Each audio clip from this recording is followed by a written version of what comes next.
Bismillahirrahmanirrahim. Assalamualaikum warahmatullahi wabarakatuh. Shalom, Swastiastu, nama budaya, salam kebajikan serta salam kesejahteraan bagi kita semua. Perkenalkan, nama saya Andi Agran Pertama. Saya dari Prodi Teknik Informatika B dengan NIM 2024020074. Sebelum masuk ke materi, pertama-tama alangkah baiknya kita mengetahui definisi dari demokrasi itu apa. Jadi, demokrasi itu berasal dari kata bahasa Yunani, yaitu demokratos. Demos yaitu rakyat, sedangkan kratos yaitu kekuasaan.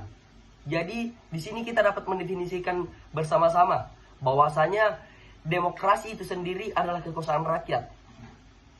Nah, berbicara tentang demokrasi, bukan hanya sekedar sistem pemerintahan, teman-teman sekalian. Ia adalah suara, harapan, dan aspirasi kita sebagai bangsa. Dalam perjalanan kita, Indonesia telah menunjukkan ketahanan dan dinamika dalam menjalankan demokrasi, meskipun dihadapkan pada berbagai tantangan. Nah, tanpa panjang lebar, kita masuk ke konsep dasar demokrasi. Jadi, di konsep dasar demokrasi menempatkan rakyat sebagai pemegang kekuasaan tertinggi. Berdasarkan KBBI, demokrasi adalah bentuk atau sistem pemerintahan yang seluruh rakyatnya turut serta memerintah dengan perantaraan wakilnya, pemerintahan rakyat. Kemudian, demokrasi juga diartikan KBBI sebagai gagasan atau pandangan hidup yang mengutamakan persamaan hak dan kewajiban serta perlakuan yang sama bagi semua warga negara. Terus kita masuk ke prinsip-prinsip demokrasi di Indonesia. Di sini ada beberapa poin. Yang pertama, kehendak rakyat harus menjadi dasar kekuasaan pemerintah melalui pelaksanaan tugas yang tepat, dan warga negara sipil memilih wakil-wakil mereka secara teratur melalui pemilu. Yang kedua, hak setiap orang untuk mendapatkan akses yang sama ke layanan publik. Dan yang ketiga, hak setiap orang atas perlindungan hukum yang sama tanpa diskriminasi ras, warna kulit, jenis kelamin, bahasa, agama, pendapat politik, atau status lainnya.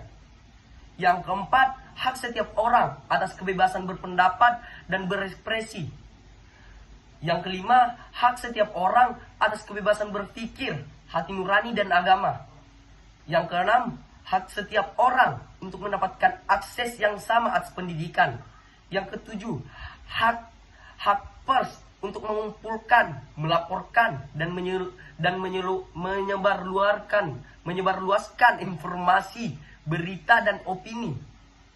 Yang kedelapan, hak setiap orang untuk menghormati kehidupan pribadi keluarga, rumah dan cara-cara berkomunikasi.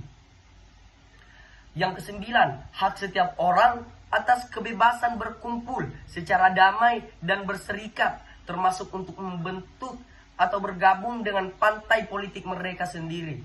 Dan yang terakhir, hak kelompok minoritas atau kelompok yang kurang beruntung untuk perlindungan hukum yang sama dan kebebasan untuk menikmati budaya mereka sendiri, menganut dan menjalankan agama mereka sendiri, serta menggunakan bahasa sendiri.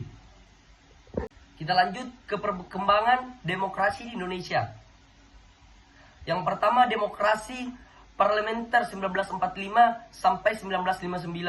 Dan yang kedua, demokrasi terpimpin 1959 sampai 1965. Dan yang ketiga, demokrasi Pancasila era Orde Baru 1965 sampai 1998. Dan yang keempat, demokrasi reformasi 1998 sampai sekarang. Nah, kita lanjut ke peran pendidikan dalam membangun kesadaran dan partisipasi di kalangan masyarakat.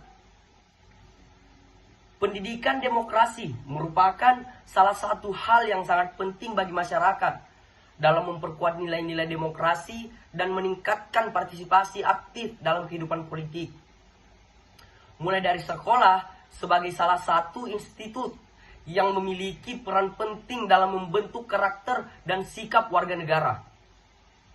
Melalui pendidikan demokrasi yang diterapkan di sekolah, Siswa dapat belajar tentang nilai-nilai demokrasi seperti kebebasan berekspresi, hak asasi manusia, kesetaraan, dan partisipasi aktif dalam kehidupan politik.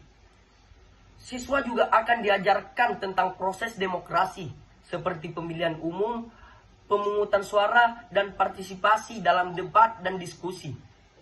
Jadi kesimpulannya, demokrasi di Indonesia merupakan sistem pemerintahan yang menempatkan kedaulatan tertinggi di tangan rakyat. Sebagaimana diamanatkan dalam pembukaan Undang-Undang Dasar 1945. Perjalanan demokrasi di Indonesia mengalami pasang surut, dimulai dari masa demokrasi liberal, demokrasi terpimpin, hingga masa Orde Baru yang otoriter. Namun, sejak reformasi tahun 1998, Indonesia telah menunjukkan kemajuan yang signifikan dalam menerapkan prinsip-prinsip demokrasi, seperti kebebasan berpendapat, pemilihan umum yang langsung dan terbuka, serta munculnya berbagai organisasi masyarakat sipil yang aktif mengawal jalannya pemerintahan. Mungkin itu saja penjelasan singkat dari saya tentang demokrasi Indonesia. Sekian dan terima kasih. Assalamualaikum warahmatullahi wabarakatuh.